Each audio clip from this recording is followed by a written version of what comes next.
Bismillah. Assalamualaikum warahmatullahi wabarakatuh. Waalaikumsalam. Innal hamdalillah nahmaduhu wa nasta'inuhu wa nastaghfiruh wa na'udzu billahi min shururi anfusina wa min sayyiati a'malina may yahdihillahu fala mudilla lahu wa may yudlilhu fala hadiyalah. Allahumma shalli ala Muhammad wa ala alihi wa sahbihi ajma'in.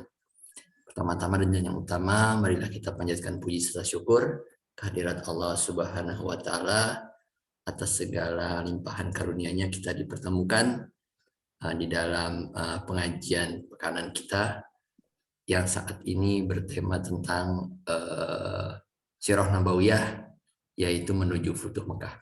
Salawat serta salam semoga senantiasa tercurah kepada kedua kita Rasulullah Shallallahu Alaihi Wasallam bersama keluarga beliau, sahabat-sahabat beliau, dan semoga senantiasa kepada umat yang istiqomah.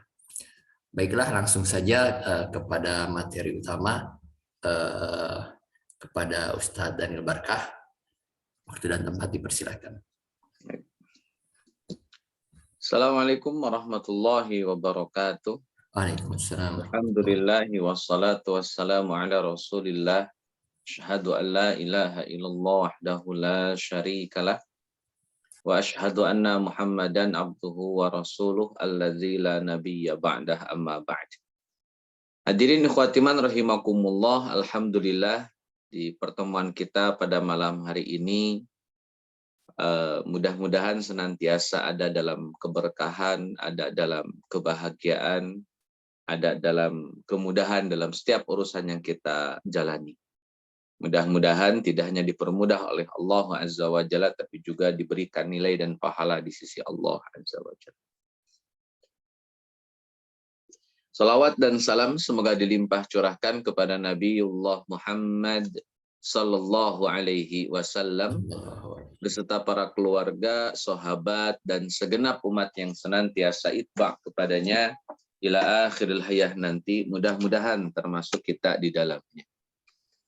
Hadirin khawatiman rahimakumullah, di pertemuan kita malam hari ini kita coba membahas tentang Futuh Mekah ya, walaupun ini baru persiapan ya, belum sampai pada Futuh Mekah ya.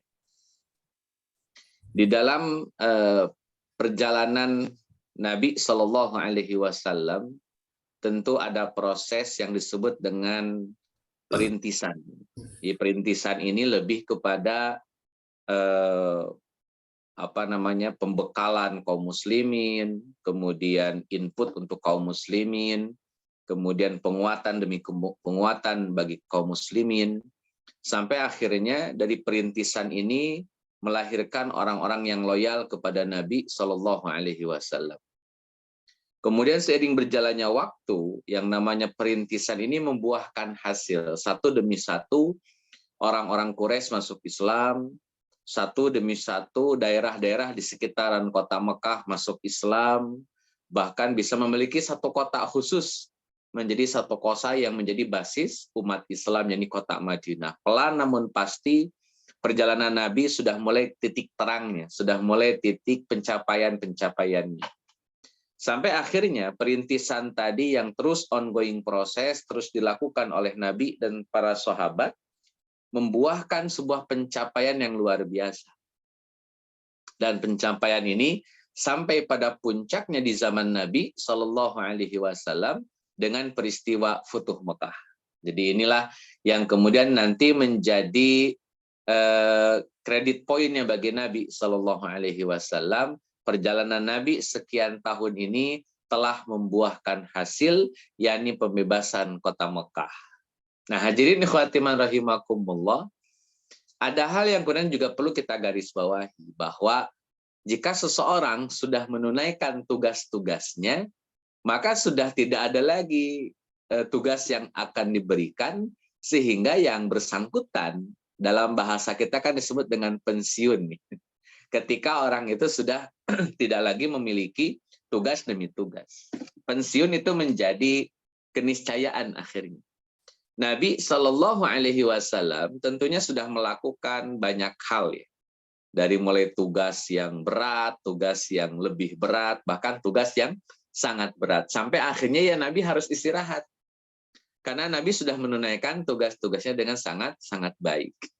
Jadi pencapaian puncak Nabi Shallallahu Alaihi Wasallam itu berbanding lurus dengan selesainya masa tugas Nabi di dunia. Makanya ketika Al-Quran menegaskan tentang idza jaa nasrullahi wal fath wa ra'aitan nasa yadkhuluna fi dinillahi afwaja fasabbih bihamdi rabbika wastaghfir innahu kana, dan seterusnya. Kalimat ini, hadirin ikhwati man rahimakumullah, fasabbih bismi rabbikal ladzi, fasabbih idza jaa nasrullahi wal fath wa ra'aitan nasa yadkhuluna fi dinillahi afwaja fasabbih bismi rabbi, bukan bismi rabbikal ladzi khalaq. Jadi lupa. Nah, hadirin ikhwati man rahimakumullah, fasabbih bismi rabbika wastaghfir. Fasabbih bihamdi rabbika, ya. Fasabbih bihamdi rabbika wastaghfir innahu kana tawwaba. Jadi ketika ayat ini turun atau surat ini turun, itu kan menceritakan tentang peristiwa Futuh Mekah. Karena ada wa ra'aitan nasa yadkhuluna fi dinillahi afwaja, dan banyak ulama tafsir yang menyebutkan bahwa surat ini memang berbicara tentang peristiwa Futuh Mekah. Tetapi ketika diskusi, terutama di era Umar bin Khattab radhiyallahu an, Umar bin Khattab bertanya kepada para sahabat tentang faidah dari surat ini, surat An-Nasr ini, maka rata-rata para sahabat bercerita tentang ini Futuh Mekah, ini harus menang itu harus istighfar, menang itu harus memuji Allah, gitu, dan tema-tema begitulah. Ketika pertanyaan ditujukan kepada Abdullah bin Abbas, ternyata jawaban Abdullah bin Abbas di luar dugaan. Kata Abdullah bin Abbas, surat ini sedang memberikan isyarat bahwa Nabi sebentar lagi akan pulang ke haribaan Allah Azza wa Jalla.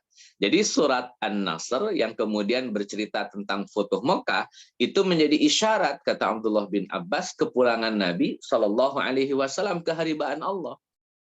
Karena tadi logikanya kalau orang sudah selesai bertugas ya sudah pensiun. Jadi pencapaian Nabi, pencapaian tertingginya Nabi berbanding lurus dengan waktu kepulangan Nabi Shallallahu Alaihi Wasallam ke haribaan Allah. Nah, hadirin ikhwati man rahimakumullah, maka Futuh Mekah akhirnya memberikan kepada kita isyarat menjelang wafatnya Nabi Shallallahu Alaihi Wasallam. Karena kalau sudah dicapai kemenangan kesuksesan tertingginya ya pulang. Gitu. Dalam bahasa Ibnu Khaldun, ya, dalam bahasa Ibnu Khaldun, umat itu tetap akan mengalami fase-fasenya. Pertama fase perintisan, kemudian nanti fase puncak, ya, fase tertinggi, puncak kejayaan, dan nanti akan mengalami fase kemunduran. Nah, Islam saat itu di zaman Nabi Shallallahu Alaihi Wasallam tengah mengalami proses perintisan dan proses pencapaian puncaknya. Dan pencapaian puncak ini baru running star, belum sampai pada puncak yang lebih tinggi lagi. Dan nanti kita akan melihat, mungkin lebih sekilas saja, bagaimana Islam itu sampai pada puncak yang tertinggi di era Umayyah, di era Abbasiyah, dan seterusnya. Nah, hadirin ikhwati man rahimakumullah, tapi di era Nabi, pencapaian Futuh Mekah itulah pencapaian tertinggi yang luar biasa. Hadirin ikhwati man rahimakumullah, Nabi Shallallahu Alaihi Wasallam ini berawal dari sebuah peristiwa kepulangan dari Mu'tah. Jadi Nabi Shallallahu Alaihi Wasallam mendatangi rumahnya Asma binti Umais radhiyallahu anha. Asma ini istri dari Ja'far bin Abi Thalib. Jadi ini cuplikan yang kemarin perang Mu'tah, ya, ini saya tambahkan poin untuk menyambungkan perjalanan sejarah Nabi Shallallahu Alaihi Wasallam.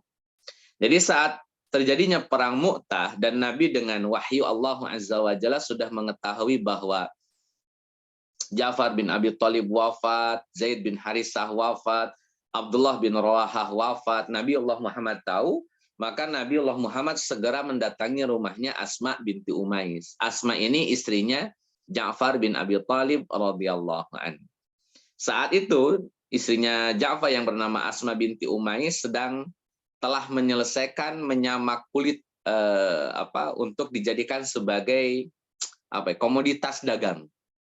Kemudian membuat adonan roti.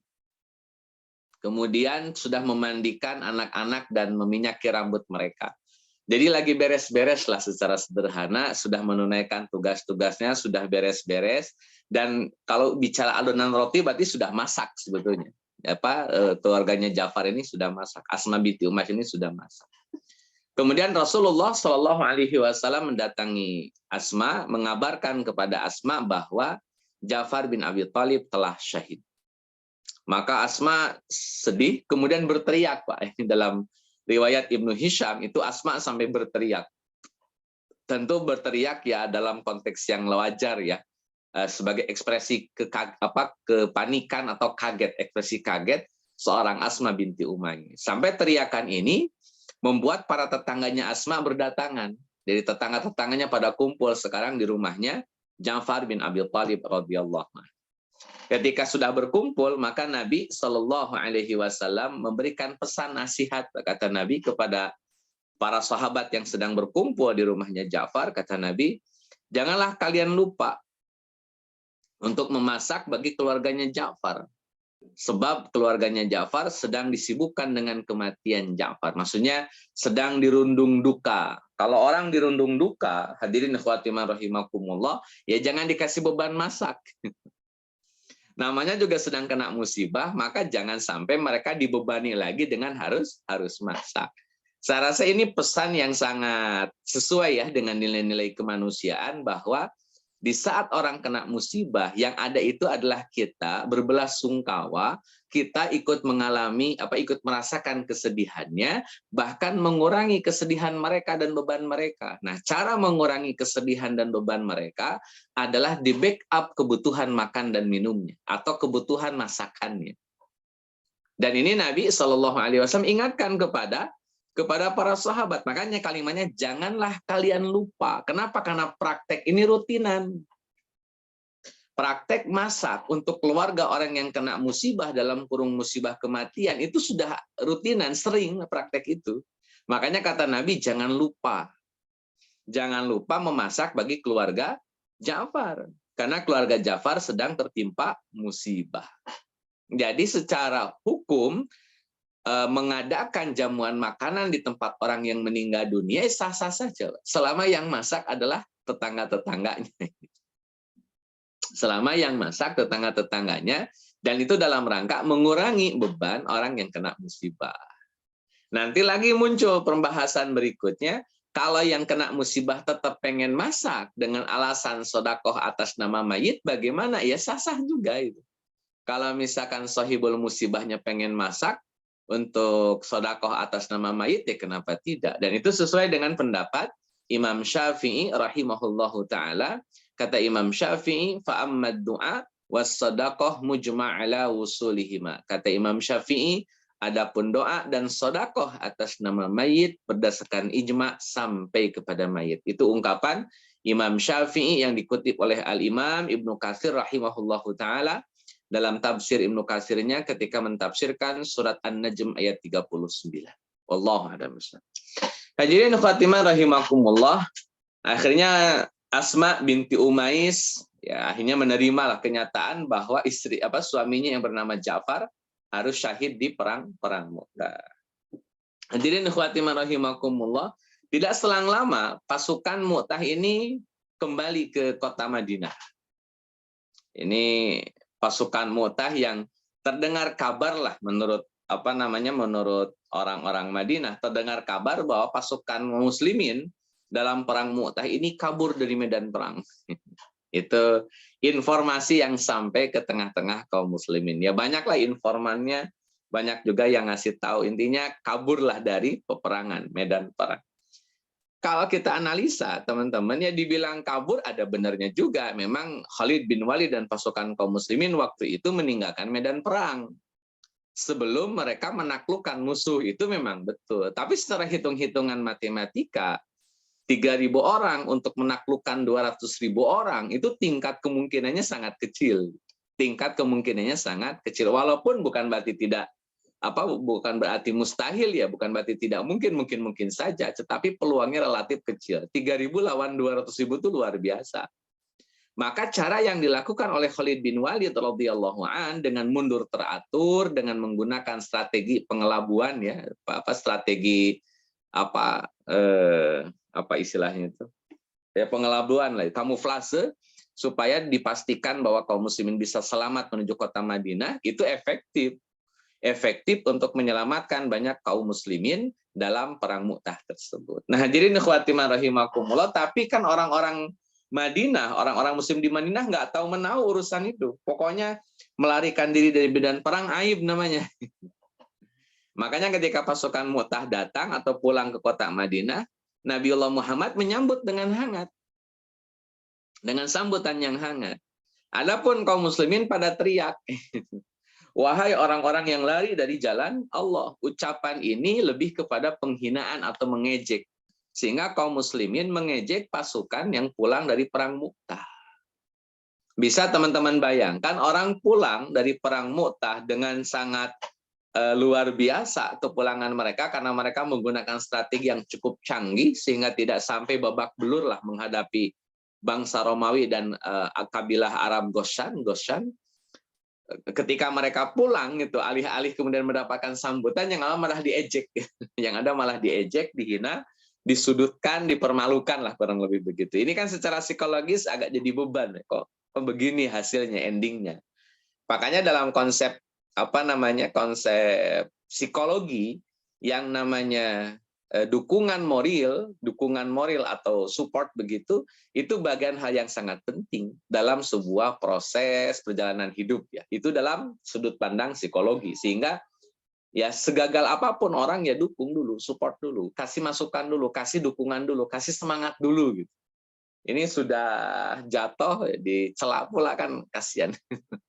Dan itu tidak dianjurkan sebetulnya. Makanya Nabi Shallallahu Alaihi Wasallam secara sikap itu berbeda dengan kaum muslimin. Nabi menyambut dengan hangat, Nabi menyambut dengan sangat baik pasukan yang baru pulang dari Mu'tah. Adapun kaum muslimin tadi melempari pasukan Mu'tah bahkan sambil berteriak, wahai orang-orang yang lari dari jalan Allah. Nah, hadirin ikhwati rahimakumullah, maka Nabi Shallallahu Alaihi Wasallam memberikan edukasi tarbiyah, Pak. Kata Nabi Shallallahu Alaihi Wasallam, mereka tidak melarikan diri.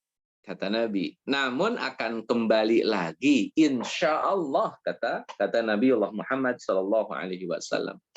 Jadi satu kalimat Nabi itu mengklarifikasi tuduhan kalau kaum muslimin kabur dari medan perang. Kata Nabi, mereka tidak lari, mereka tidak kabur.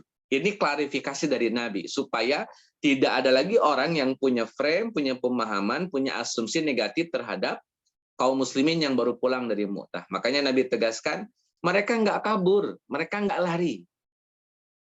Mereka sedang mengumpulkan rencana, sedang menyiapkan strategi untuk kembali lagi. Insya Allah, insya Allah. Jadi Nabi Shallallahu Alaihi Wasallam mengklarifikasi tuduhan tidak baik. Yang kedua, sekaligus Nabi memberikan motivasi. Ntar juga balik lagi. Nanti juga kita akan kembali lagi untuk menjadikan peperangan nanti sebagai peperangan yang bisa dimenangkan oleh kaum muslimin secara mutlak. Maka nanti kan perang Tabuk itu jadi jawabannya. Makanya Nabi pasca Futuh Mekah ini nanti akan mengalami peristiwa yang disebut dengan perang Hunain melawan Arab Syamnya dan perang Tabuk melawan bangsa Romawinya, walaupun tidak terjadi peperangan. Nah, hadirin khotimah rahimakumullah, jadi penjelasan Nabi setidaknya mencukupi bagi kaum muslimin yang pulang dari Mu'tah, bahwa mereka diterima oleh Nabi, mereka mendapatkan respek dari Nabi, dan mereka tidak dihukumi sebagai orang-orang yang kabur. Dan itu sudah mencukupkan diri bagi orang-orang muslim yang baru pulang dari Mu'tah. Sehingga ya ada semangat dan ada pembelaan dari Nabi, itu kan mencukupilah bagi kaum muslimin saat itu. Walaupun ya hadirin ikhwati rahimakumullah, 1-2 kasus ada saja. Misalkan Salamah bin Abi Umayyah ini, kemudian beliau sampai tidak keluar untuk sholat berjamaah gara-gara sering dikecengin gitu, sering diejek bahwa beliau orang yang kabur dari medan jihad, sampai nggak mau keluar rumah saking memang malunya saat itu. Dan ini sudah melalui proses tarbiyah oleh Nabi, ya tetap kasus-kasus ada saja. Yang namanya sahabat kan bukan Nabi. Yang namanya sahabat itu ya dihukumi sebagai manusia biasa yang tentunya punya kekurangan, punya kehilapan, punya kealfaan. Nah, hadirin ikhwati man rahimakumullah, Nabi Shallallahu Alaihi Wasallam membela pasukan Muslim dalam yang keluar dari atau yang selesai dari perang Mu'tah sebagai bentuk respek Nabi kepada mereka. Nabi mengklarifikasi, bahkan Nabi membenarkan tindakan Khalid bin Walid. Karena dengan tindakan Khalid bin Walid ini kaum muslimin berkurang korbannya. Artinya peperangan itu tidak harus menang secara mutlak mereka musuh kabur. Menjaga supaya kita tidak banyak menuai korban itu sudah bagian dari kemenangan kaum muslimin. Jadi tidak mesti kemudian melulu harus dipahami, oh yang namanya menang itu harus menaklukkan musuh, bikin musuh lari tunggang langgang, hartanya ditinggalkan banyak dan jadi gonimah. Tidak hanya itu gambaran menang. Gambaran menang itu ya diantaranya meminimalisir korban jiwa. Ketika meminimalisir korban jiwa yang seharusnya hitung-hitungan matematikanya seharusnya korban jiwanya berlimpah ini. Kaum muslimin harusnya mengalami korban jiwa yang banyak, yang besar. Tapi ternyata dengan kepiawaian seorang Khalid bin Walid, peluang untuk banyaknya korban itu nggak ada. Peluang untuk banyaknya korban tadi nggak ada, sehingga Khalid bin Walid tetap dihukumi berhasil dan menang. Kenapa? Karena dia mampu meminimalisir korban jiwa yang secara peluang harusnya banyak korban jiwa di tengah kaum muslimin. Kenapa? 3.000 melawan 200.000 itu nggak. Itu bukan perang, itu keroyokan, bukan dalam konteks keroyokan itu namanya. Dan harusnya kan korban jiwanya banyak. Nah, sekali lagi dengan kecerdasan Khalid justru menjadi korban jiwanya sangat sedikit. Maka itu sudah bagian daripada kemenangan. Dan hadirin ikhwati rahimakumullah, sekaligus ini mempertegas bahwa Khalid bin Walid memang punya feel terhadap dunia perang. Memang feel-nya di situ, memang tesnya di situ, memang kemampuannya ada di situ. Khalid bin Walid radhiyallahu an sedemikian piawai di dalam memanage peperangan. Jadi ahli strategi, dan yang paling penting teman-teman, seorang ahli strategi tentu selain menggunakan teori-teori rumusan-rumusan perang, yang paling kuat juga adalah feeling untuk berperang ini. Karena memutuskan untuk maju, memutuskan untuk mundur itu butuh feeling, sejauh mana peluangnya kalau maju, sejauh mana peluangnya kalau mundur. Dan Nabi Shallallahu Alaihi Wasallam memiliki banyak sahabat, banyak murid yang memiliki kecerdasan-kecerdasan tadi. Di antaranya Khalid bin Walid punya kecerdasan kapan maju, kapan mundur. Mundur bagaimana caranya, dan itu kan membutuhkan sebuah perenungan, pengalaman yang cukup panjang dan lama dalam dunia peperangan. Dan Khalid memang bagiannya di situ. Hadirin khatiman rahimakumullah, itu di antara beberapa cuplikan yang berkaitan dengan perang Mu'tah, sekaligus declare dari Nabi Shallallahu Alaihi Wasallam bahwa perang Mu'tah ini bukan kabur, bukan kalah, justru menang, karena sudah meminimalisir korban jiwa di tengah kaum muslimin. Dan yang paling utama, ini menunjukkan bahwa kaum muslimin tidak kekurangan kader dalam konteks jihad fi sabilillah. Hadirin khotimah rahimakumullah, masuk pada persiapan Futuh Mekah. Saya ingin mungkin mereview sedikit Pak tentang perjanjian Hudaibiyah. Dalam perjanjian Hudaibiyah ini, Nabi Shallallahu Alaihi Wasallam membuat sebuah kesepakatan, Pak. Jadi Nabi sudah bikin kesepakatan bahwa kabilah manapun yang ingin merapat ke Nabi atau mendukung orang-orang Quraisy, maka kabilah-kabilah tadi dibebaskan secara mutlak. Bebas secara mutlak. Siapapun yang ingin berkoalisi dengan Nabi, monggo. Dan siapapun yang ingin berkoalisi dengan kafir Quraisy, silahkan. Karena Nabi tidak lagi mempersoalkan siapa dukung siapa, siapa mendapatkan afiliasi sekutu siapa, itu Nabi nggak ambil pusing. Justru dengan cara itu semakin memetakan bagi Nabi siapa lawan, siapa kawan. Dengan adanya afiliasi tadi, itu Nabi makin paham siapa yang bersama kita kemudian menjadi teman, dan siapa yang bersama kita yang ternyata merupakan lawan. Akhirnya kan semuanya keluar wajah-wajah aslinya, di mana mereka akhirnya menunjukkan identitas masing-masing. Jadi perjanjian Hudaibiyah itu menampakkan kedok-kedok yang selama ini menutupi wajah masing-masing kabilah saat itu. Maka bersyukurlah dengan adanya perjanjian Hudaibiyah, di mana kaum muslimin betul-betul tahu, Nabi Shallallahu Alaihi Wasallam betul-betul tahu siapa yang loyal mendukung Nabi dan siapa yang melawan Nabi Shallallahu Alaihi Wasallam. Nah, hadirin khatiman rahimakumullah, maka mulailah muncul dua kabilah ternama, di antaranya kabilah Bani Bakr. Bani Bakr ini akhirnya merapat kepada orang-orang Quraisy. Kemudian yang kedua kabilah Bani Khuza'ah. Kalau kabilah Bani Khuza'ah itu merapat ke Nabi Shallallahu Alaihi Wasallam, sehingga Bani Bakr ke Quraisy, Bani Khuza'ah ke Nabi Shallallahu Alaihi Wasallam. Antara Bani Khuza'ah dengan Bani Bakr, teman-teman semua yang Allah muliakan, mereka pernah terjebak konflik antara Bani Bakr dan Bani Khuza'ah. Jadi ini memang konflik yang turun-temurun. Konflik yang dipelihara turun-temurun, nggak kelar-kelar konfliknya. Ini berawal, hadirin khatiman rahimakumullah, dari kejahatan orang-orang Bani Khuza'ah. Jadi bukan satu kabilah jahat. Ada satu dua dalam kabilah Bani Khuza'ah yang melakukan pembunuhan terhadap salah seorang pemuda dari Bani Aswad bin Rojen, atau dalam kurung Bani Bakar. Jadi Bani Khuza'ah memang yang memulai pembunuhan seorang pemuda yang berasal dari Bani Bakar. Nah, hadirin khatiman rahimakumullah, Bani Bakar sebagai sebuah kabilah yang juga punya kekuatan tentunya tidak mau tinggal diam. Ketika ada salah seorang pemuda Bani Bakar yang dibantai oleh Bani Khuza'ah, kemudian hartanya dirampas oleh Bani Khuza'ah, maka Bani Bakar bikin perhitungan. Sampai akhirnya Bani Bakar mampu membunuh salah seorang dari Bani Khuza'ah. Jadinya 50-50, jadinya sama nih, Pak. Tos-tosan.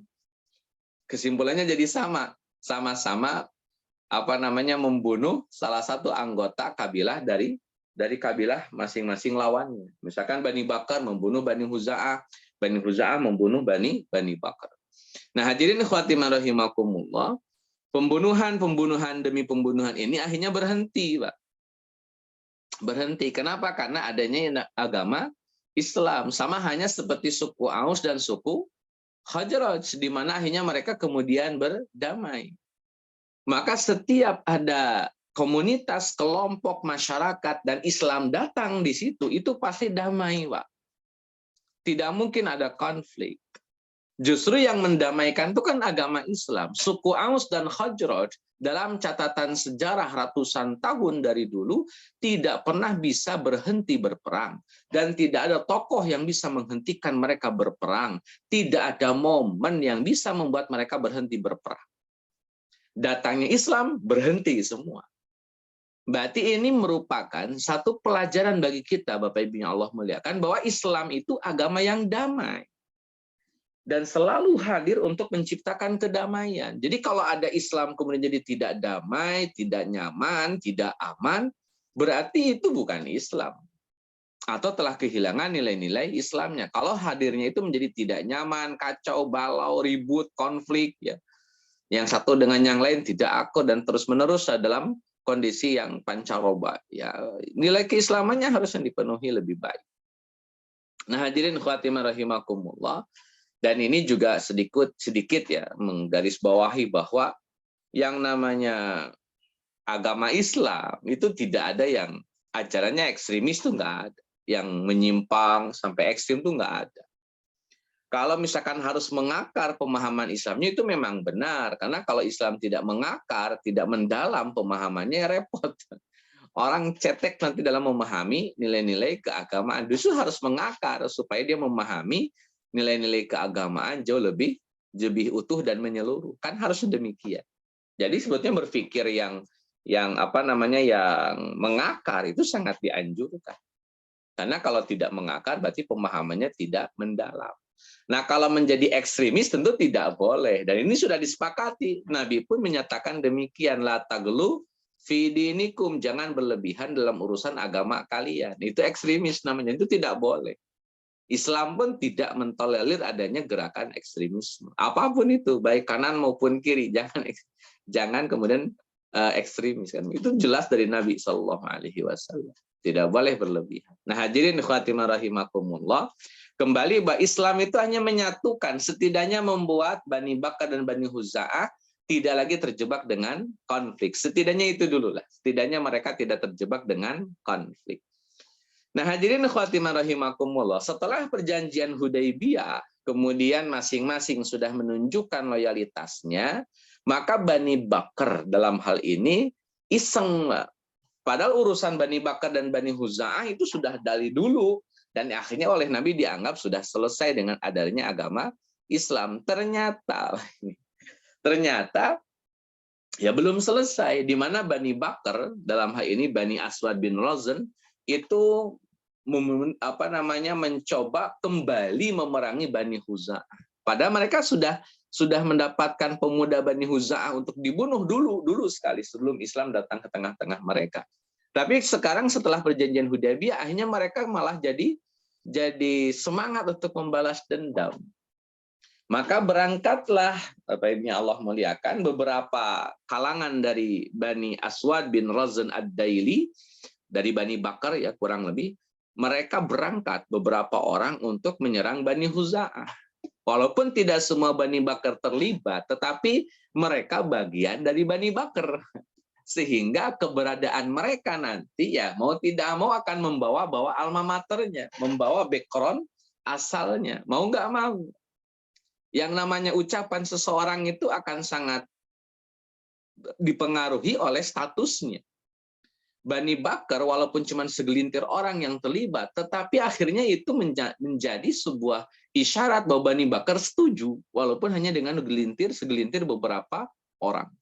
Ditambah lagi, hadirin ikhwati iman rahimakumullah, ketika orang-orang Quraisy, dalam hal ini ya orang-orang Mekah Quraisy, itu menjadi supportingnya Bani Bakar, menjadi suplai senjatanya Bani Bakar, menjadi suplai logistiknya Bani Bakar. Jadi kelihatan betul ada udang di balik batu ya, ada dalangnya. Ini bagi ketahuan ada dalangnya.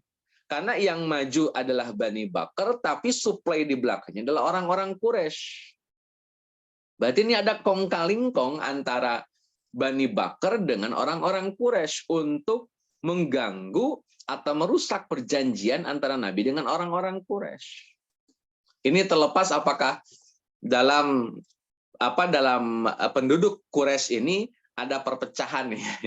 Yang jelas sebagian dari mereka kan memang sudah setidaknya menerima nilai-nilai ajaran Islam, walaupun mereka belum bersyahadat, tapi setidaknya mereka sudah mulai menerima itu. Kayak Khalid bin Walid kan itu kan menerima Islam akhirnya, Abdullah bin Rawaha, kemudian Utsman bin Talha, mereka kan orang-orang yang menerima Islam. Nah, hadirin khatimah rahimakumullah, ketika orang-orang Quraisy menyuplai Bani Aswad bin Razan ini, kemudian Bani Aswad semakin pede untuk melakukan serangan kepada Bani Huza'ah, padahal Bani Huza'ah itu kan sekutunya Nabi. Jadi kalau kemudian Bani Huza'ah terjadi apa-apa, sangat pantas Bani Huza'ah untuk meminta pertolongan kepada Nabi, karena memang sekutunya. Pasca perjanjian Hudaybiyah. Nah, teman-teman semua yang Allah muliakan, Bani Bakar akhirnya menyerang Bani Huza'ah, menggempur mereka habis-habisan. Waktu itu ada di salah satu mata air dekat Mekah, namanya mata air Watir. Jadi disitulah kemudian Bani Huza'ah diserang sampai mepet sampai ke pintu masuk haram, sampai hampir masuk ke area haram, sampai masuk bahkan ke area haram. Nah, hadirin khatimah rahimakumullah, ketika Bani Huza'ah terdesak sampai ke haram ya begitu, kemudian Bani Huza'ah mengutus beberapa orang. Setelah kan kalau di tanah haram nggak boleh ada peperangan.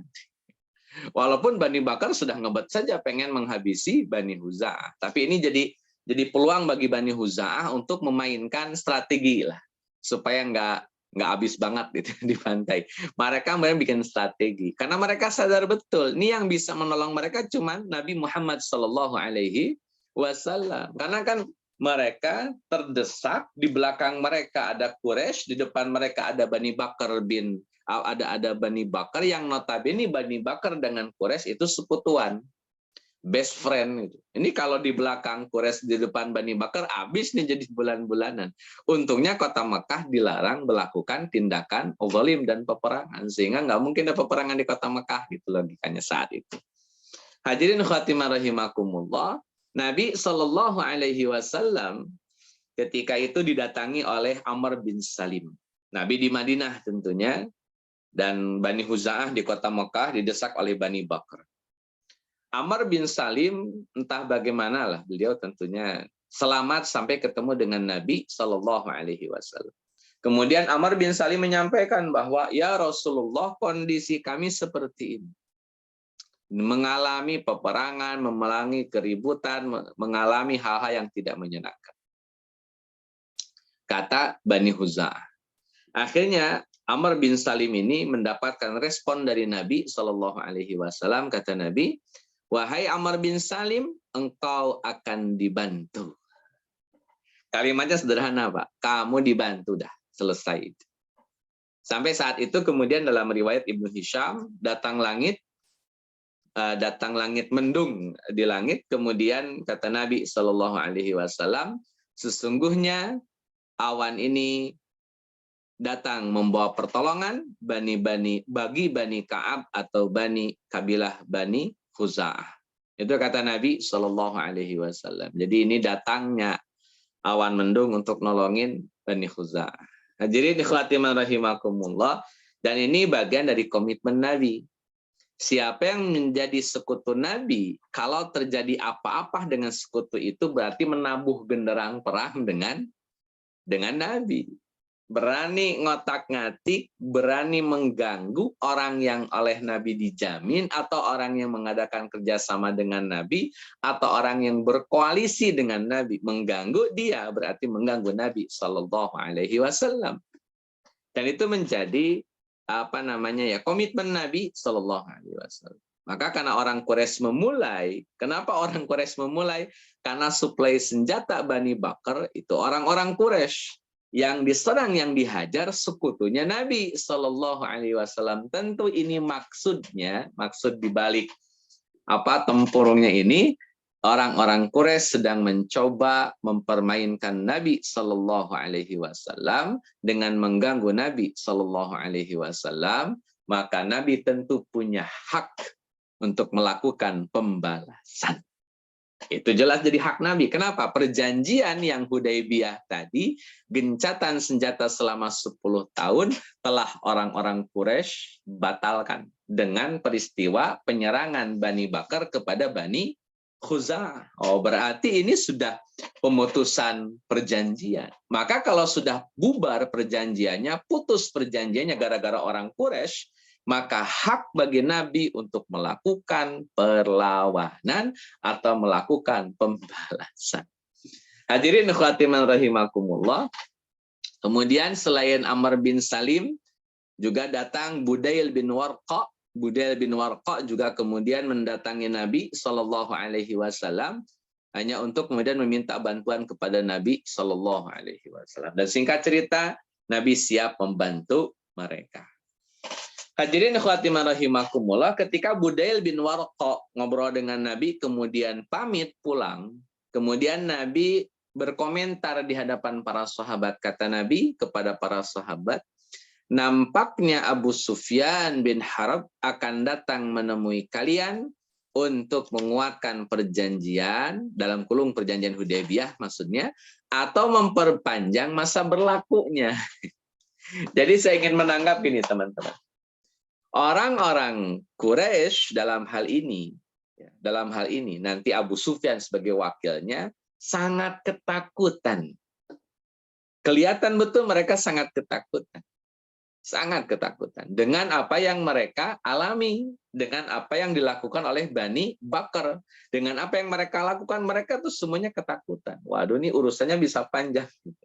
Nah, hadirin khatiman rahimakumullah, sampai Abu Sufyan akhirnya kan masuk Islam ya. Abu Sufyan radhiyallahu anhu waktu itu belum masuk Islam.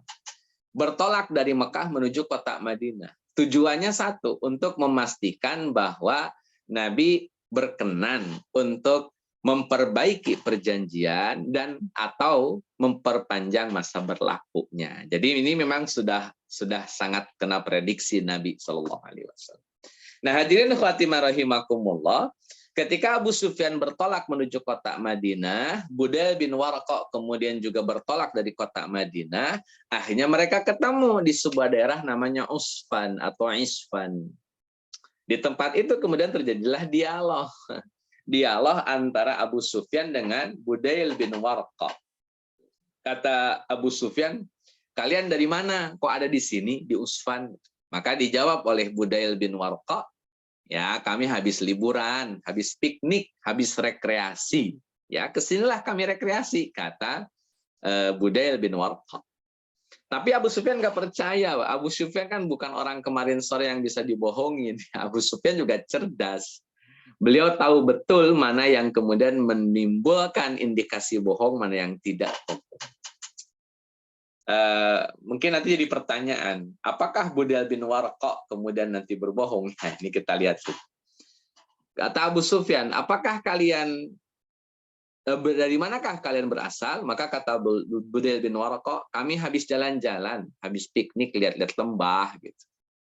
Kemudian kata Abu Sufyan, apakah kalian dari Muhammad Shallallahu Alaihi Wasallam? Maka kata Budail bin Warqa menjawab, tidak. Tidak saja jawaban.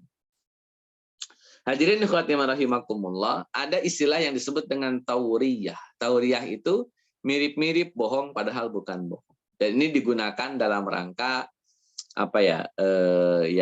Khid'ah lah. Khid'ah itu tipu-tipu di dalam aktivitas peperangan. Jadi ya sah-sah saja, namanya juga lagi genting, kemudian menjawab dengan jawaban yang sekenanya atau jawaban yang terkesan bohong padahal tidak bohong. Hadirin khatimah rahimakumullah, karena Abu Sufyan penasaran, maka Abu Sufyan cerita ke teman-temannya. Kita cek, kata Abu Sufyan, di mana unta itu berhenti. Cek.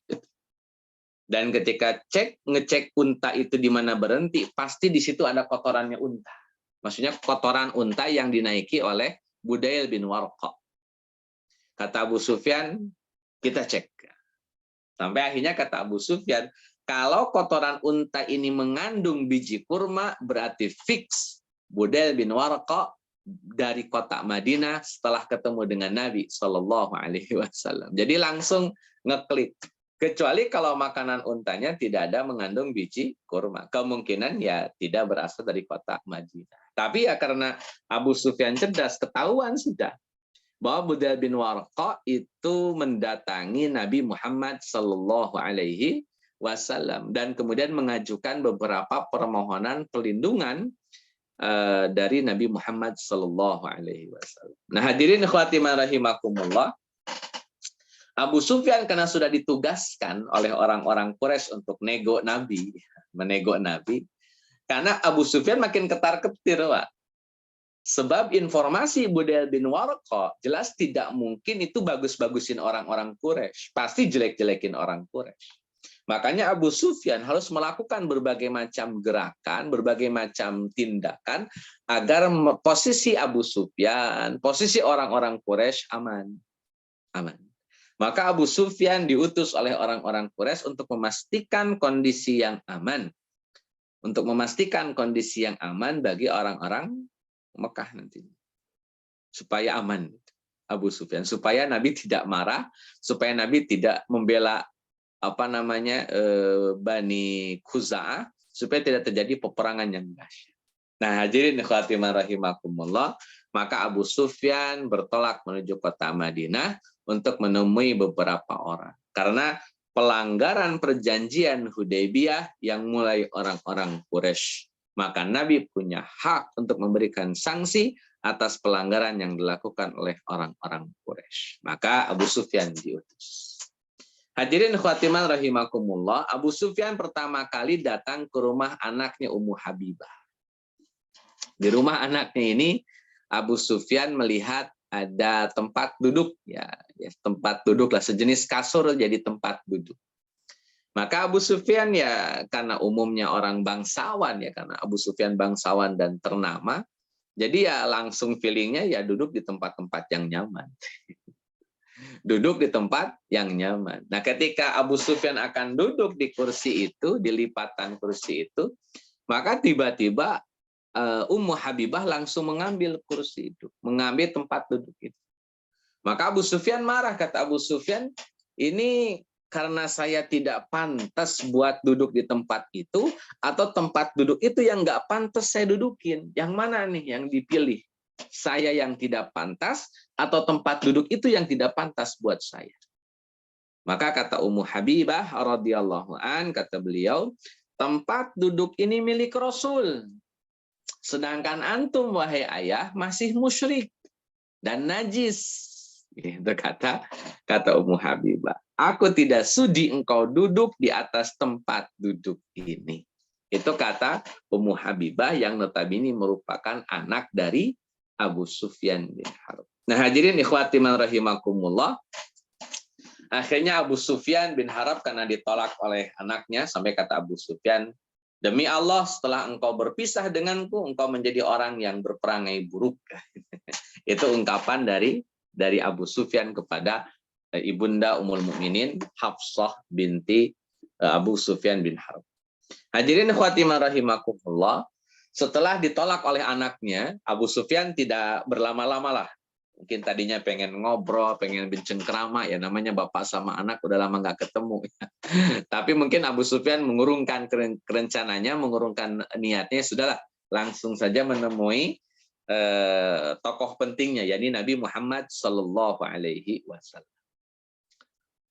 Dan ini rumusan ya teman-teman semua, bahwa dalam dunia peperangan, kalau ada utusan datang, maka utusan itu tidak boleh diperlakukan aniaya, apalagi dibunuh. Diperlakukan zalim saja tidak boleh. Saking ingin menjaga marwah ya, marwah izzah daripada kehormatan masing-masing yang didatangi. Ketika yang didatangi muslim, ya muslim menjaga marwahnya. Yang didatangi Quraisy, Quraisy menjaga marwahnya. Kecuali kalau mereka tidak punya marwah, biasanya suka membunuh utusan yang dikirim. Abu Sufyan utusan Quraisy, jelas legalnya. Maka Nabiullah Muhammad berkewajiban untuk menjaga nyawanya Abu Sufyan selama dalam proses kedatangan. Tapi kalau dalam konteksnya berperang, ya nggak ada urusan lagi. Ini kan Abu Sufyan lagi datang nego sebagai utusan orang-orang Quraisy. Jadi ya sangat mungkin ada deal-dealan di dalam. Hadirin khatimah rahimakumullah. Kemudian Abu Sufyan mendatangi kemah Nabi, rumah Nabi Sallallahu Alaihi Wasallam. Ketika ngobrol dengan Nabi, non-respon. Nabi nggak ngerespon. Nabi diem aja. Tidak mengiyahkan, tidak juga menolak. Tapi yang jelas Nabi diem saja. Karena Abu Sufyan melihat penolakan dari Nabi, Abu Sufyan mencoba peruntungan untuk mengkondisikan orang-orang inner circle-nya Nabi. Orang-orang yang menjadi inner circle-nya Nabi. Ada Abu Bakar, Umar, dan Ali. Maka Abu Sufyan bin Harb memulai apa ya, dialektikanya lah. Abu Sufyan memulai dialektika dengan Abu Bakar. Datanglah ke rumah Abu Bakar, kata Abu Sufyan, Abu Bakar, tolong dong jadi fasilitas saya dengan Rasul. Saya pengen ngobrol dengan Rasul beberapa perkara, tolong bantu saya. Jadi ini pinternya Abu Sufyan. Kalau ngomong langsung, siapa Abu Sufyan? Tapi kalau melalui perantara inner circle-nya Nabi, kan peluang besar untuk bisa diterima oleh Nabi. Kalau kemudian melewati jalur Abu Bakar, Jadi nggak langsung gitu. Nah, hadirin ikhwati rahimakumullah, ternyata Abu Bakar juga menolak. Kata Abu Bakar, enggak mau. Kalau saya nggak berani jadi fasilitator, nanti malah jadi salah gitu. Akhirnya Abu Sufyan kehilangan peluang dari Abu Bakar, lari ke Umar bin Khattab dengan harapan Umar bin Khattab, segalak-galaknya Umar bisalah berpikir menguntungkan bagi Abu Sufyan. Nah, singkat cerita, Bapak Ibu Allah muliakan, kata Umar bin Khattab, apakah pantas jika aku memberikan pembelaan untukmu di hadapan Rasulullah Shallallahu Alaihi Wasallam? Emang pantas saya ngasih pembelaan, kata Umar. Kata Umar bin Khattab radhiyallahu an, andai saya tidak memiliki apapun lagi di dunia ini kecuali hanya seekor semut, maka demi Allah saya akan memerangimu sekalipun hanya dengan seekor semut. Kalau nggak ada apa-apa lagi yang bisa digunakan, pedang nggak ada, nuklir nggak ada, senjata nggak ada yang bisa digunakan untuk menyerang atau untuk melawan, maka kata Umar bin Khattab, ada semut doang. Saya pakai semut untuk menyerangmu, wahai Umar bin Khattab, wahai Abu Sufyan. Itu ungkapan Umar bin Khattab radhiyallahu anhu. Hadirin ikhwati rahimakumullah, Abu Sufyan digituin tentunya tidak nyaman. Sebagai seorang pembesar Quraisy digituin tentu tidak nyaman. Akhirnya Abu Sufyan mendatangi Ali bin Abi Thalib radhiyallahu anhu. Secara nasab memang sangat dekat antara Abu Sufyan dengan Ali, sebagaimana dekatnya antara Abu Sufyan dengan Nabi Shallallahu Alaihi Wasallam. Nah, singkat cerita, datanglah kepada Ali bin Abi Thalib. Saat itu Ali bin Abi Thalib sedang berada di rumahnya bersama Fatimah dan bersama Hasan yang saat itu dalam satu riwayat masih merangkak Hasan bin Ali. Hadirin khatimah rahimakumullah, kemudian kata Abu Sufyan kepada Ali bin Abi Thalib, wahai Ali, engkaulah orang yang paling baik kepadaku, paling sayang kepadaku. Maka aku datang kepadamu dengan membawa urusan yang sangat penting. Tolong wahai Ali, jadilah fasilitator antara aku dengan Nabi Shallallahu Alaihi Wasallam. Karena saya sudah menghadap Nabi, tapi Nabinya cuek. Hadirin khatimah rahimakum. Maka direspon oleh Ali bin Abi Thalib, kata Ali, celaka engkau wahai Abu Sufyan, demi Allah Rasulullah Shallallahu Alaihi Wasallam telah bertekad untuk melakukan sesuatu yang tidak dapat ditawar lagi. Jadi betul-betul nggak bisa ditawar-tawar. Ini sudah final, sudah finish, tidak boleh ditawar-tawar. Akhirnya, tapi tetap caranya Ali jauh lebih bagus karena Ali hanya menyampaikan satu argumentasi yang satu informasi yang sudah final. Abu Sufyan masih belum kehilangan peluangnya, Pak. Abu Sufyan ngelirik Fatimah, karena Ali tutup buku, ngeliriklah Fatimah. Kata Abu Sufyan, wahai putri Muhammad Shallallahu Alaihi Wasallam, maukah engkau menyuruh anak kecilmu dalam kurung Hasan untuk memberikan perlindungan kepada manusia? Kata Abu Sufyan, kalau bisa anak kecilmu atau Hasan memberikan perlindungan kepada umat manusia, semoga kelak, kata Abu Sufyan, ia menjadi pemimpin Arab sepanjang zaman. Itu doanya Abu Sufyan. Benar nggak doanya Abu Sufyan diijabah nggak? Itu bahas Hasan bin Ali bin Abi Thalib radhiyallahu anhu. Hadirin khatimah rahimakumullah. Tapi ya ini kan pujian seorang Abu Sufyan. Fatimah sangat proporsional. Fatimah menjawab seperlunya saja. Kata Fatimah radhiyallahu anha, demi Allah, anakku belum mampu melindungi manusia dan tidak ada seorang pun yang bisa melindungi mereka dari Rasulullah Shallallahu Alaihi Wasallam. Hatta Hasan sekalipun kalau kemudian mencoba menghalangi Nabi, maka Hasan tidak bisa menghalangi Nabi Shallallahu Alaihi Wasallam. Sama sekali nggak bisa. Jadi kalau Nabi sudah bikin keputusan, nggak ada yang bisa nolak-nolak lagi. Nah, hadirin khatimah rahimakumullah, Abu Sufyan akhirnya mentok nih, deadlock. Kata Abu Sufyan, ya Ali, katanya, ini urusan makin ribet nih, urusan makin pusing, urusan kau makin deadlock ini. Tolonglah kasih saya nasihat, Kata Ali bin Abi Thalib radhiyallahu an, ente pulang aja Gih, pulang aja udah. Tapi bilang dulu bahwa engkau memberikan perlindungan kepada manusia. Bilang kepada orang-orang, engkau memberikan perlindungan. Maksudnya Abu Sufyan menjadi pelindung penduduk Mekah, gitulah. Kata Abu Sufyan, kata Ali, kamu bilang begitu aja, bahwa aku menjadi pelindung orang-orang Mekah. Kata Abu Sufyan, memang itu mengaruh? Apa emang itu ngaruh? Memang itu sangat berpengaruh? Kata Ali, ya nggak tahu. Kemungkinan sih tidak berpengaruh, sama saja. Gitu. Tapi setidaknya kan kamu kerjain aja. Gitu. Kalau itu berpengaruh atau tidak, ya sudah, itu lain urusan. Walaupun mungkin sangat tidak berpengaruh. Artinya statement kata Abu Sufyan, wahai manusia, saya telah memberikan perlindungan kepada penduduk Mekah. Nah, kalimat itu mungkin tidak ngaruh sebetulnya. Siapa juga Abu Sufyan, tetapi ya karena itu dinasihatkan oleh Ali bin Abi Thalib radhiyallahu an, maka Abu Sufyan kemudian datang ke Masjid Nabawi. Kata Abu Sufyan di masjid, kata Abu Sufyan, wahai manusia, aku telah memberikan perlindungan kepada manusia, dalam kurung penduduk Mekah. Jadi siapapun yang nyolek penduduk kota Mekah, berarti ngajak ribut Abu Sufyan, begitulah. Hadirin khawatimah rahimakumullah, setelah peristiwa sebagaimana yang dinasihatkan oleh Ali, maka Abu Sufyan kembali ke kota Mekah. Orang-orang Mekah nungguin pastinya, karena kan utusan. Ternyata apa ya, di luar dugaan dan tidak sesuai dengan harapan. Di mana orang-orang Mekah ketika mempertanyakan Abu Sufyan bagaimana saja di sana, maka Abu Sufyan menjelaskan. Kata Abu Sufyan radhiyallahu an, saya ketemu Nabi, tapi Nabi nggak ngerespon. Saya ketemu Abu Bakar nolak. Saya ketemu Umar paling dahsyat permusuhannya, paling benci sama saya.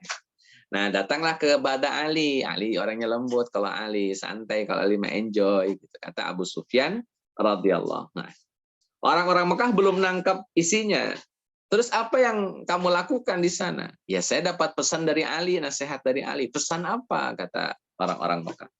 Ya, saya disuruh menyampaikan kalau saya memberikan pelindungan kepada orang-orang Mekah, itu doang.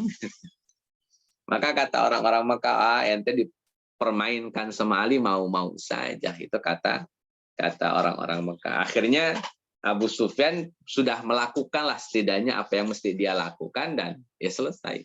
Terlepas itu berhasil atau tidak berhasil. Nanti kita lihat ketika putusan Nabi Shallallahu Alaihi Wasallam. Nah, teman-teman semua yang Allah muliakan, di lain sisi Nabi sudah menyiapkan pasukan. Nabi sudah menyiapkan pasukan dengan pasukan yang sangat besar. Ketika Aisyah radhiyallahu anha sedang mempersiapkan perbekalan Nabi, Abu Bakar mendatangi Aisyah, sekedar curi-curi informasi. Kata Abu Bakar, wahai Aisyah, apakah Nabi memintamu bergegas, bersiap-siap? Kata Aisyah, ya. Kemudian kata Abu Bakar radhiyallahu anhu, apakah kamu tahu mau kemana kita pergi? Demi Allah, saya tidak tahu. Saya tidak tahu. Mau kemana Nabi pergi, nggak tahu. Pokoknya kita disuruh bergegas saja, kata Aisyah radhiyallahu anha. Nah, hadirin khatimah rahimakumullah. Kemudian Nabi Shallallahu Alaihi Wasallam berdoa. Kata Nabi Allah Muhammad Shallallahu Alaihi Wasallam, ya Allah, tutuplah penglihatan dan pendengaran mereka agar tidak mengetahui informasi keberangkatan kami. Kata Nabi Shallallahu Alaihi Wasallam. Ini menjadi doa yang luar biasa. Kenapa? Karena doa Nabi betul-betul diijabah. Kata Nabi, ya Allah, tutuplah penglihatan dan pendengaran mereka, dalam kurung orang-orang Quraisy, agar tidak mengetahui informasi keberangkatan kami. Kata Nabi Allah Muhammad, biarkan kami mengagetkan mereka dan menyerang mereka di negeri mereka sendiri. Biar mereka kaget. Kok sudah ada depan mata gitu. Jadi jangan sampai apa yang menjadi gerakan Nabi diketahui oleh intelijen musuh. Dan ini sangat berhasil, Di mana Nabi Shallallahu Alaihi Wasallam memastikan tidak ada kebocoran informasi untuk orang-orang Quraisy. Nah, hadirin khatimah rahimakumullah, tentunya tidak ada kendala ya, yang berarti bukan juga sama sekali nggak ada masalah. Ada juga masalah yang Nabi Shallallahu Alaihi Wasallam alami. Kendala yang berarti memang tidak ada. Sampai akhirnya kebocoran informasi itu tidak ada. Tapi bukan berarti tanpa tantangan. Nabi Allah Muhammad diuji oleh Allah Azza wa Jalla. Ada seorang ahli badar. Ini ahli badar. Ahli badar Muslim lagi. Namanya Hatib bin Abi Balta'ah. Hatib ini, Bapak Ibu yang Allah muliakan, itu punya kerabat di kota Mekah. Secara secara kabilah ya bukan orang Mekah, orang Ansor. Jadi tidak ada hubungan kabilah dengan orang-orang Mekah. Tapi ada sebagian keluarganya Hatib tinggal di Mekah. Maka Hatib berinisiatif ya untuk ngirim surat ke orang-orang Mekah agar mereka tahu keberangkatan Nabi Shallallahu Alaihi Wasallam ke Mekah supaya mereka bisa prepare. Kenapa kok Hatib ini mencari mencari simpatik dari orang-orang Quraisy ya karena dia punya keluarga di sana di Mekah. Jadi harapannya kalau orang-orang Quraisy nanti ya simpatiknya dapat lah gitu. Kemungkinan besar nanti keluarganya Hatib lebih aman. Kemudian Hatib karena nggak mungkin juga berangkat ke Mekah, sudah sangat tidak mungkin. Maka Hatib memanggil salah seorang hamba sahayanya yang bernama Muzainah. Dalam redaksi yang lain itu mantan hamba saya namanya Sarah. Ya terlepas antara Muzainah atau Sarah. Hadirin khawatimah rahimakumullah, setelah Hatib kemudian mengirimkan surat kepada Muzainah dan Sarah, kemudian Muzainah, katakanlah Muzainah gitu, atau Sarah, Muzainah kita sebutkan saja. Muzainah bertolak menuju Mekah. Nabiullah Muhammad SAW dapat informasi dari Allah Azza wa Jalla bahwa ada wanita yang membawa surat dan mereka akan menuju kota Mekah. Dan orang itu maksudnya dia akan menuju kota Mekah. Maka Nabi langsung meminta Ali bin Abi Thalib dan juga Zubair bin Awam untuk mengejar wanita yang disuruh oleh Hatib bin Abi Balta'ah. Dan qadarullah ketemu, ketangkep. Tapi setelah digeledah tasnya, digeledah untanya, tidak ada satupun surat yang kemudian dimaksudkan oleh Nabi Shallallahu Alaihi Wasallam. Maka Ali ngomong kepada Muzainah, wahai Muzainah, Rasulullah itu tidak pernah berbohong dan saya juga tidak berbohong. Tolong tunjukkan surat yang kamu bawa. Tunjukkan surat itu wahai Muzainah. Saya yakin Nabi tidak bohong dan saya pun tidak berbohong. Tunjukkan sekarang suratnya. Hadirin ikhwatimah rahimakumullah, Muzainah bertahan. Dia nggak mau ngasih tahu di mana letak surat tersebut. Sampai akhirnya, hadirin ikhwatimah rahimakumullah, Ali ngancem. Kata Ali, kamu tunjukin di mana surat itu, kalau tidak mau, saya lepaskan semua pakaian. Jadi ini dalam rangka ngancem ya, dalam rangka ancaman. Itu yang disampaikan oleh Ibnu Ishaq ya. Wallahu alam kevalidannya. Tapi itu disampaikan oleh Ibnu Ishaq. Ali ngancem, cepat kasih tahu di mana surat itu, kalau enggak saya lepaskan pakaian kamu semua. Akhirnya Muzainah bilang kepada Ali, berbaliklah engkau. Ali bin Abi Thalib berbalik, Zubair bin Awam berbalik, maka Muzainah mengeluarkan surat dari gelung rambutnya. Dari sela-sela rambutnya dikeluarkan surat. Ada yang menarik, Bapak Ibu yang Allah muliakan, bahwa dari zaman dulu pun aurat itu sudah ditutup. Bahkan ada ada ruang di mana seorang perempuan betul-betul harus menjaga iffah dan kehormatan. Harus menjaga iffah dan kehormatan. Itu yang namanya nah hadirin khawatimah rahimakumullah. Jadi ketika Muzainah mengambil surat dan menyerahkan kepada Ali bin Abi Thalib radhiyallahu anhu gara-gara diancam akan dibuka pakaiannya. Maka Ali segera bergegas menuju Nabi Shallallahu Alaihi Wasallam menyampaikan surat itu kepada Nabi. Ada kebocoran, hampir ada kebocoran di dalam informasi ini. Kemudian Nabi Shallallahu Alaihi Wasallam bertanya kepada Hatib, Hatib kenapa kamu lakukan ini? Maka kata Hatib, Rasul saya punya saudara di sana. Saya ingin dapat simpatik dari mereka biar keluarga saya aman. Hadirin khawatimah rahimakumullah. Umar bin Khattab menghampiri Nabi Shallallahu Alaihi Wasallam. Kata Umar bin Khattab, ya Rasulullah, saya sikat aja batang lehernya. Demi Allah Hatib sudah berdusta. Saya bunuh aja ya.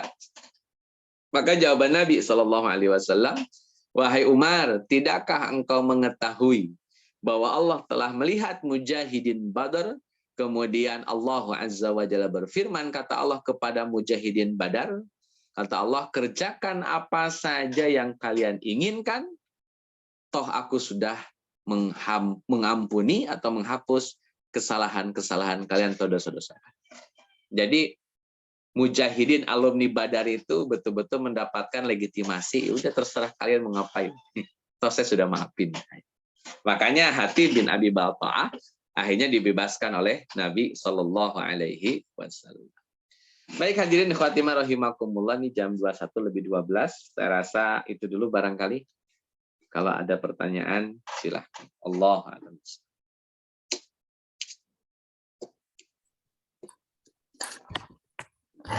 Baik, terima kasih Ustaz Daniel atas paparannya. Kepada rekan-rekan, kalau ada yang mau bertanya, dipersilakan.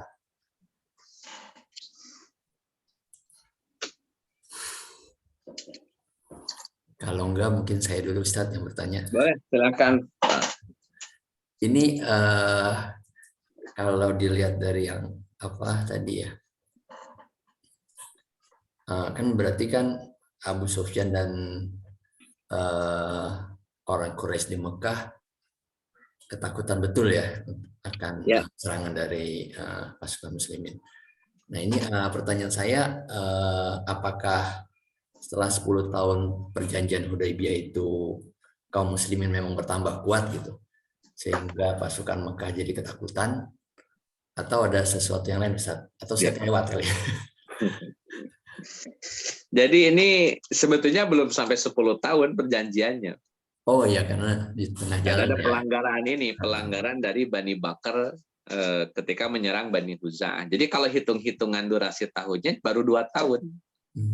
Tahun ke-6 perjanjian Hudaybiyah itu dibuat, tahun ke-7 Umroh Qadha, kemudian tahun ke-8-nya Futuh Mekah.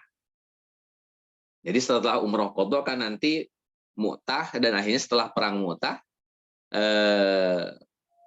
Futuh Mekah. Jadi durasinya cuma hanya 2 tahun saja.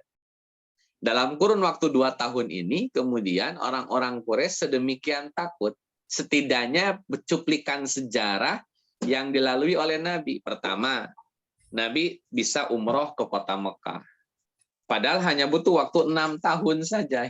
Hanya 6 tahun Nabi tinggal di kota Madinah, itu mampu kemudian menembus kota Mekah, bahkan ibadah di kota Mekah. Ini kan prestasi, hanya dalam waktu 6 tahun. Ya kurang lebih 6-7 tahun lah begitu, karena kan tahun ke-7 Umroh Qadha ini. Itu yang pertama. Yang kedua, kisah perang Mu'tah ini kan itu direkam oleh semua orang-orang Arab. Jazirah Arab itu tahu tentang peristiwa Mu'tah. Tidak ada yang nggak tahu. Semuanya tahu. Dan mereka berdecak kagum dengan apa yang dimiliki oleh kaum muslimin. Baru katakanlah, kota kecil kemarin sore itu sudah melawan imperium besar yang disebut dengan Imperium Romawi. Ini kan nggak tanggung-tanggung. Sangat tidak tanggung-tanggung. Nggak kaleng-kaleng lawannya. Padahal kotanya baru berdiri, Madinatun Nabi itu baru berdiri sekitar 7 tahunan. Tapi lawannya, rivalnya sudah Imperium Romawi Timur. Tentu ini jelas kualitas yang luar biasa. Di tengah bangsa Arab, kemudian mereka lebih memilih untuk tunduk kepada bangsa Romawi, kayak Arab Ghassan, Hawazin. Mereka kan daripada melawan Romawi, mendingan tunduk, patuh mereka. Tapi kota Madinah dengan kaum musliminnya tidak ada catatan untuk tunduk dan patuh kepada yang lain selain Allah dan Rasulnya. Tidak ada urusan. Romawi dilawan. Kalau saya ilustrasikan mungkin kayak orang biasa ngelawan raksasa gitu. Ini orang-orang biasa yang lainnya gitu, orang-orang biasa yang lain itu berdecak kagum, nih orang ya ngelawan raksasa aja bisa, apalagi yang lain selain raksasa. Nah, hadirin khatimah rahimakumullah. Jadi ketika Nabi melawan orang-orang Syam, orang-orang Romawi, itu secara tingkat statistik ya, kekuatan Nabi makin meningkat. Artinya Nabi Allah Muhammad betul-betul disegani oleh orang-orang Quraisy. Jadi kalau berani ribut dengan orang-orang Madinah, dengan kaum muslimin, jangankan Quraisy, Romawi disikat, dilawan, apalagi Quraisy. Maka Quraisy ketar-ketir, wah ini urusannya bisa panjang nih kalau urusannya dengan Nabi Muhammad SAW. Ditambah lagi mereka melakukan kesalahannya, terlepas ini kesalahannya disengaja, tidak disengaja, atau bagaimanalah. Yang jelas ini kesalahan yang mereka kok Allah takdirkannya bikin salah gitu. Mereka bikin salah. Bani Bakar menyerang Bani Huza'ah. Sedangkan Bani Huza'ah sekutunya Nabi. Berarti menyerang Bani Huza'ah, menyerang Nabi. Batal sudah perjanjian. Maka Nabi boleh bikin perhitungan. Ketar-ketir orang Mekah. ketar-ketir, Pak. Ini pasti Nabi bikin perhitungan nih, sudah bikin perhitungan, mereka sudah punya pemahaman Nabi akan bikin perhitungan, ditambah lagi Romawi saja dilawan, apalagi Mekah.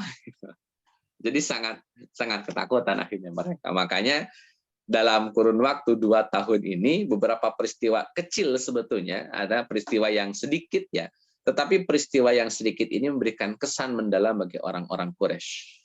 Jangan macam-macam sama orang Islam. sama Nabi dan kaum muslimin. Wallahu a'lam bishawab. Salah situ dulu. Terima kasih, Ustaz. Mungkin ada lagi dari teman-teman. Izin bertanya, Ustaz. Silakan. Assalamualaikum, Ustaz Daniel. Waalaikumsalam, silakan Ustaz. Ini Ustaz, tadi terkait yang salah apa? Istrinya Ja'far bin Abi Thalib ya, terkait takziah ya, terkait takziah. Berarti memang kalau dari sisi pandangan syariat ya, secara memang untuk takziah menjamu ya selama, kalau konteksnya sih yang saya baca selama apa, tidak memberatkan sahibul bait ataupun dibantu tetangganya sebenarnya nggak ada masalah ya. Dan jadi karena itu jadi landasan dalil ketika orang menjalankan sedekah untuk orang meninggal dan sebagainya, kan gitu saja. Ya. Dan memang kadang ada yang itu ya, secara tradisi ada ya distorsi ya, kadang ya artinya yang kadang memang prakteknya mungkin di beberapa daerah ya sampai berhutang ya. Mungkin kadang-kadang itu yang kebablasan. Mungkin koreksi Ustaz. Baik, pertama acara kumpul-kumpul di tempat orang yang kena musibah itu ada dalil, itu ada. Makanya Nabi berkumpul di rumahnya Ja'far. Sahabat-sahabat berkumpul di rumahnya Ja'far. Yang Ja'farnya kan sudah meninggal, berarti kan ini takziah namanya. Sampai Nabi menciumi putra-putranya Ja'far. Nabi mengobati kesedihannya Asma binti Umais. Sampai ada pesan dari Nabi, masak ya, kalian jangan lupa masak. Kan bisa saja Nabi nyuruhnya yang lain jangan masak. Tapi ini nyuruhnya masak.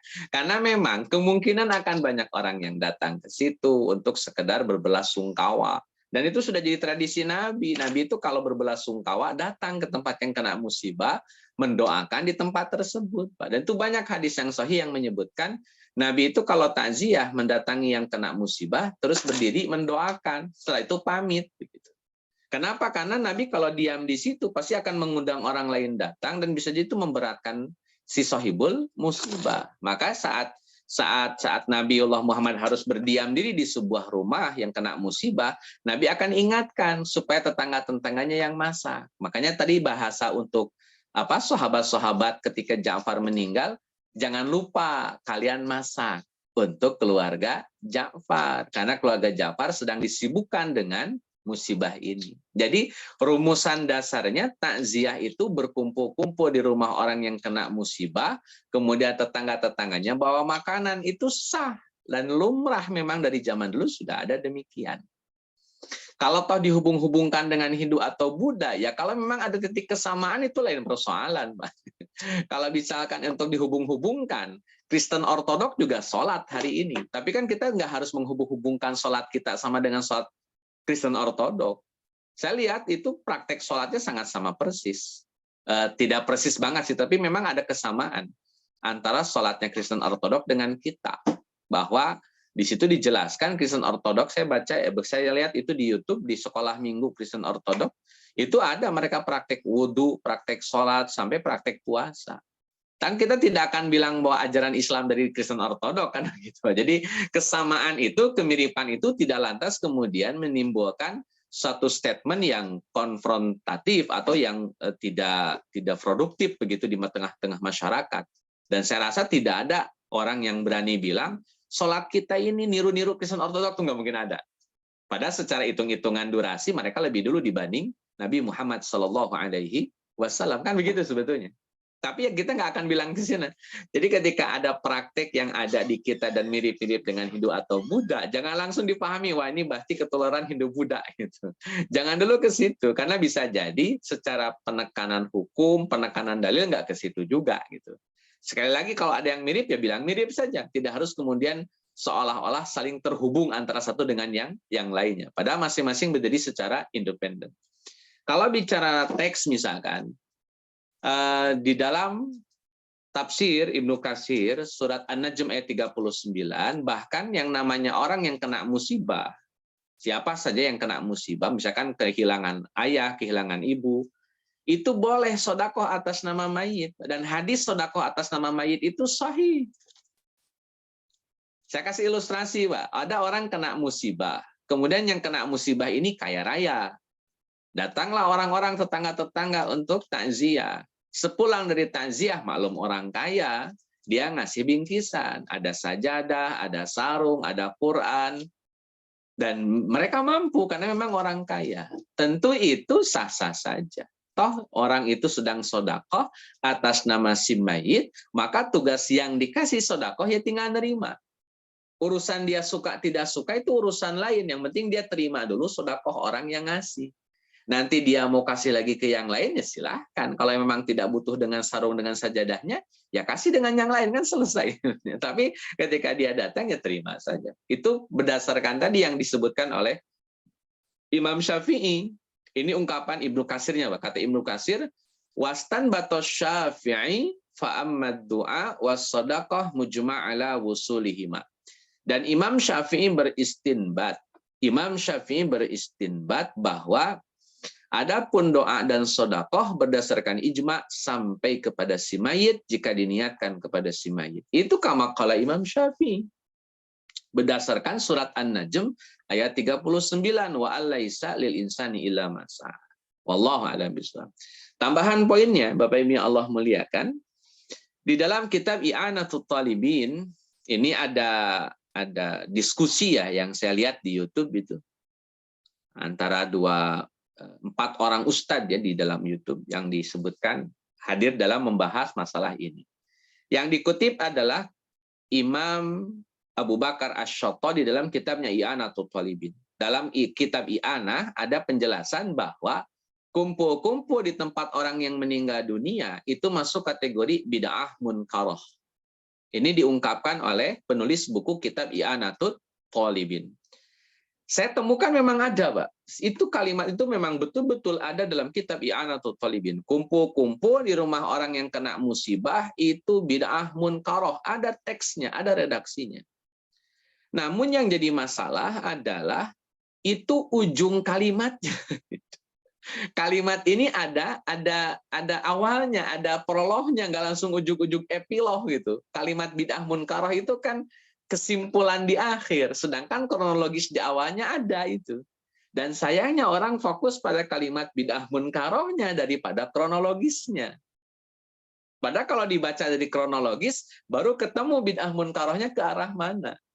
Ini dalam konteks ilmiah, Bapak Ibu yang Allah muliakan, kita misalkan di S2 lah ya, kita diajarkan ada mereview buku. Ini orang-orang kemudian harus hati-hati betul mereview buku. Jangan sampai dia kutip, dia pahami, ujungnya saja itu bermasalah nantinya. Nah, saya buka lengkap, Pak. Saya buka lengkap kitab I'anatul Talibin, terutama dalam kalimat yang disebutkan bid'ah munkarah tadi. Ternyata informasi ya bagi teman-teman semua. Ternyata di dalam kitab I'anatul Talibin itu ada pertanyaan. Awalnya sebuah pertanyaan. Ini awalnya pertanyaan.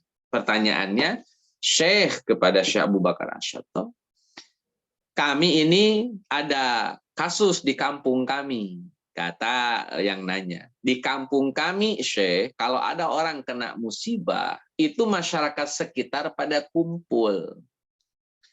Nah, ketika mereka kumpul, ya kalau kumpul doang sih ya sudah nggak jadi masalah. Ternyata di kampung kami, Syekh, kalau mereka kumpul, mereka pantang pulang sebelum kenyang. Mereka nggak mau pulang sebelum perut mereka kenyang semua. Nah, pertanyaannya, kasus orang yang takziah, kemudian ngarep pengen dikasih, dan pantang pulang sebelum kenyang, sebelum dikasih, itu hukumnya gimana? Maka dijawab oleh penulis kitab I'anatul Talibin, bid'ah munkarah. Jadi bid'ah munkarah itu bukan pada kumpul-kumpulnya, tapi pada membebani orang yang kena musibah, maksa mereka harus mengorbankan harta mereka hanya untuk memenuhi kebutuhan yang datang. Itu kena pasal baru Pak, disebut dengan bid'ah munkar. Jadi ini memang membaca teks, terutama teks para ulama, harus lengkap, jangan ujungnya doang. Ujungnya doang jadinya multi interpretasi kemana-mana, nanti lemparnya bolanya jadi nggak jelas Pak sasarannya.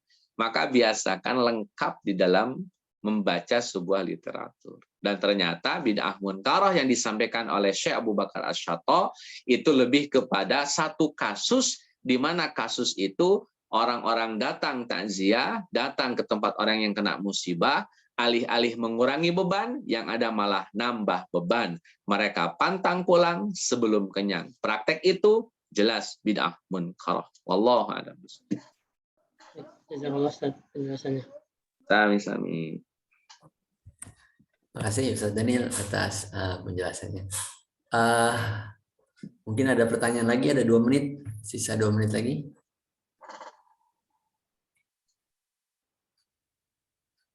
Ini berarti materinya belum habis ya Ustaz? Masih. Tuh. Berarti ini nanti perjalanan. Perjalanan menuju Mekah. Siap-siap. Dan ini kesedihan Abu Sufyan. Abu Sufyan nanti ini kayak pesakitan. Baik, teman-teman. Masih ada 1 menit lagi. Ya, sepertinya tidak ada pertanyaan lagi, Ustadz. Baik.